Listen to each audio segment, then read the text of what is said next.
Students, आज हम पढ़ेंगे स्ट्रक्चर ऑफ ग्रेफाइट कि ग्रेफाइट का जो है वो स्ट्रक्चर किस तरह से होता है।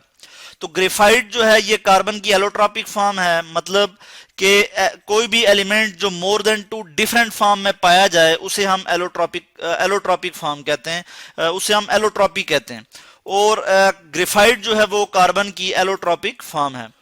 तो जब हम ग्रेफाइट का स्ट्रक्चर देखते हैं तो ग्रेफाइट में क्या होता है कि हर कार्बन एटम जो है ग्रेफाइट में वो कोवेलेंटली लिंक होता है 3 अदर कार्बन एटम के साथ। 3 अदर कार्बन एटम्स के साथ हर कार्बन जो है वो कोवेलेंटली लिंक होता है।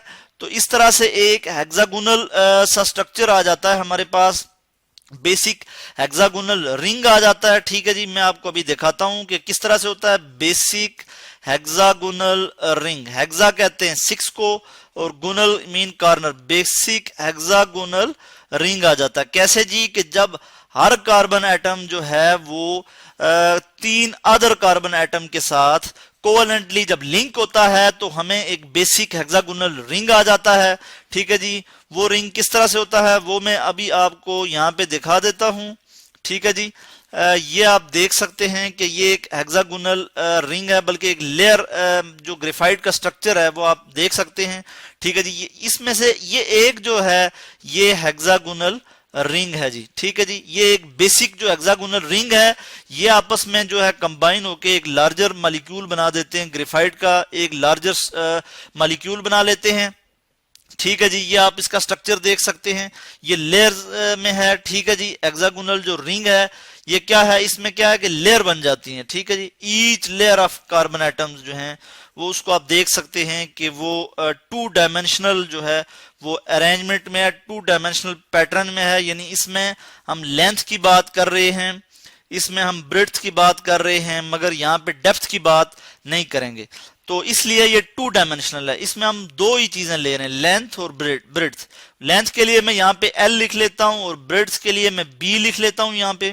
ठीक है जी, और इसमें जो बॉन्ड लेंथ जो है, ठीक है जी, कार्बन कार्बन जो बॉन्ड लेंथ है लेयर के दरमियान वो है जी हमारे पास, मैं इसको लिख लेता हूं कि 1.42 एंगस्ट्रॉम। ठीक है जी, एंगस्ट्रॉम जो है वो लेंथ की यूनिट है, लेंथ की यूनिट है, यानी इससे हम लेंथ मेजर करते हैं। और 1 angstrom is equal to 1.0 multiply by 10 raise power -10 metre. ठीक है जी, यानी क्या हमें पता लगा कि 1/10 billionth of a metre, 1/10 billionth of a metre is equal to 1 angstrom. यानी कि यहाँ पे जो कार्बन कार्बन जो बॉन्ड लेंथ है लेयर के दरमियान, लेयर में जो कार्बन कार्बन बॉन्ड लेंथ है वो क्या है 1.42 एंगस्ट्रॉम। ठीक है जी, ये बात आपको पता लगी। इसके बाद मैं आपको बताऊं कि ग्रेफाइट जो है उसमें क्या होता है कि लेयर्स में जो है वीक वेंडरवाल फोर्सेस होती हैं। Week van der Waals forces of attraction, यानी ये इंटर मॉलिक्यूलर फोर्सेस होती हैं, मॉलिक्यूल के दरमियान फोर्सेस होती हैं। ठीक है जी, जो कि लेयर्स में होती हैं। इसके अलावा इसकी जो बाइंडिंग एनर्जी है, इन लेयर की जो आपस में बाइंडिंग एनर्जी है वो बहुत कम होती है, जिसकी वजह से लेयर जो हैं वो आपस में जो है वो एक दूसरे के ऊपर स्लाइड कर सकती हैं।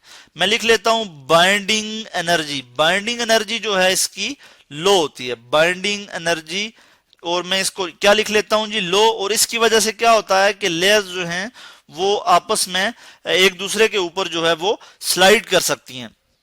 इसके अलावा ग्रेफाइट चूंकि सॉफ्ट होता है और स्लिपरी होता है, ठीक है जी, इसका जो स्ट्रक्चर है वो बिल्कुल ओपन सा स्ट्रक्चर होता है। और ग्रेफाइट जो है वो लेस डेंसर है डायमंड से वो जो है लेस डेंसर है। डायमंड क्या है कि कार्बन की एक और एलोट्रॉपिक फॉर्म है जिसको हम पढ़ चुके वीडियो में, उसके लिए अलग वीडियो लेक्चर मौजूद है। तो वो जो है ग्रेफाइट जो है वो लेस डेंसर है, किससे जी, डायमंड से।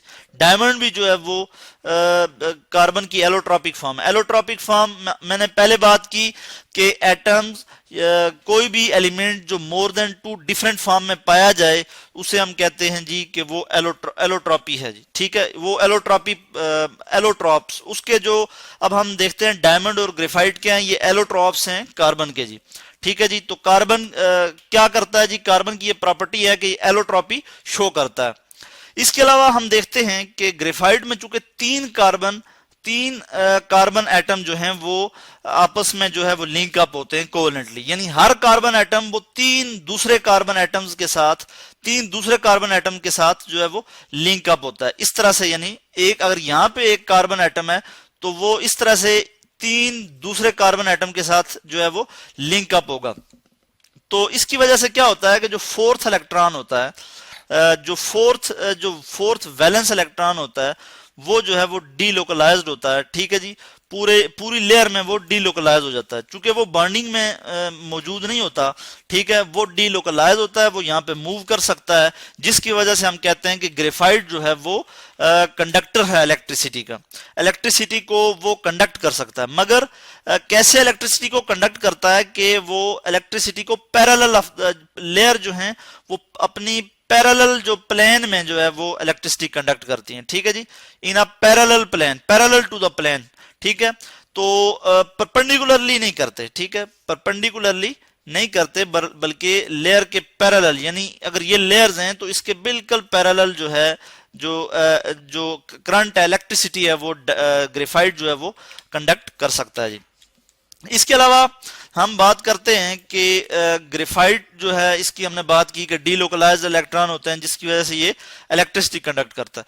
इसके बाद हमने इसका स्ट्रक्चर देखा कि ये हेक्सागोनल जो है ये रिंग बन जाता है जो कि इस तरह से आपस में अरेंज है, लेयर्स हैं बीच में, ठीक है जी। लेयर्स ही बन जाती हैं और लेयर्स जो है वो स्लाइड कर सकती हैं, वो इसलिए कि इनकी जो बाइंडिंग एनर्जी है वो लो है। उसके बाद हमने बात की कि कार्बन कार्बन जो है वो बॉन्ड लेंथ क्या है, कार्बन कार्बन जो बॉन्ड लेंथ है वो हमने बात की कि 1.42 एंगस्ट्रॉम है, ठीक है जी।